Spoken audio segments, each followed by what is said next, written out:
او فاطمه رضی الله تعالی عنهما یو بل سره گپ شپ لګاو د هغې به څه گپ شپ و دی ته گپ شپ وایي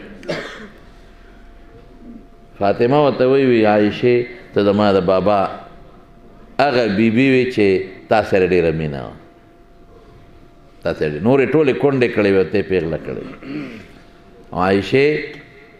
ستا دومره مرتبه ده چې قرآن کې خدای ستا متعلق آیتونه نازل کړي دي قرآن کې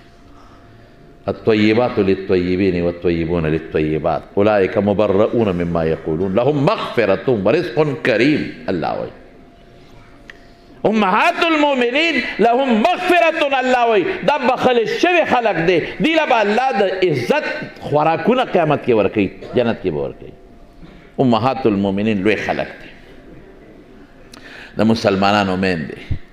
ستا صفت قرآن کې راغی ستا پلار صدیق و ته صدیقه نو عایشې ستا په غیږ کې د ما د بابا نڅا وتې ده ستا په کوټه کې د ما بابا دفن شوی دی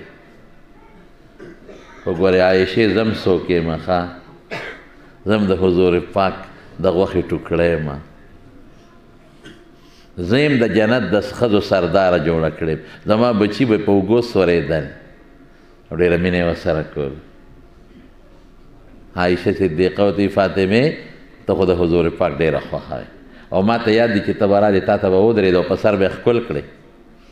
او ستا بچي به راتلل په دې غېږ کې به ورته ختېدل او په دې اوږو به یې کېناستېدل تا سره ډېره زیاته مینه وه عایش ته به هم جنت ته ځې فاطمې او زه به هم جنت ته ځم